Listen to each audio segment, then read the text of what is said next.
Shakib versus Rangpur Riders. বোলিংয়ে বলতে গেলে স্বদেশি দল রংপুরের বিপক্ষে জয়ী Dubai ক্যাপিটালসের Shakib Al Hasan. Global super লিগের ম্যাচে টস জিতে ব্যাটিংয়ে নামা রংপুরের বিপক্ষে 4 ওভার বোলিংয়ে একটাই উইকেট নেন সাকিব, সেটিও ইনিংসে দ্বিতীয় সর্বোচ্চ 36 রান করা সৌম্য সরকারের। 4 ওভার বোলিংয়ে সাকিব দেন মাত্র 16 রান, যার মধ্যে 14টি ডট বল। কেরিয়ারে আদার্স টি-20 ম্যাচগুলোতে এখন 498 উইকেট সাকিব আল হাসানের। আর রংপুর তাদের ব্যাটিং ইনিংসে 5 উইকেটে করে 158 রান, যেখানে সর্বোচ্চ অপরাজিত 41 রান করেন ইফতিখার আহমেদ। এছাড়া রংপুরের হয়ে অপরাজিত 34 রানের ইনিংস খেলেন অধিনায়ক নুরুল হাসান সোহান। শেষ উইকেটে ইফতিখার ও সোহান মিলে তুলেন 54 রান।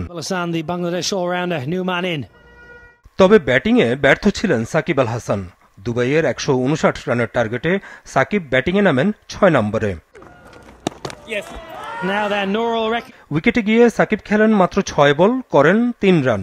আউট হন স্পিনার সাইফ হাসানের বোলিংয়ে সোহানের দারুণ স্ট্যাম্পিংয়ে। এর আগে পাওয়ার প্লেতেই 28 রানে 3 উইকেট হারিয়ে বিপদে পড়েছিল দুবাই ক্যাপিটালস। আউট হন টপ অর্ডারের 3 ব্যাটার। 10 ওভারে 71 রান তুলেছিল দুবাই।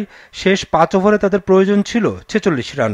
15 ওভারে দুবাইয়ের স্কোর 6 উইকেটে 113 রান।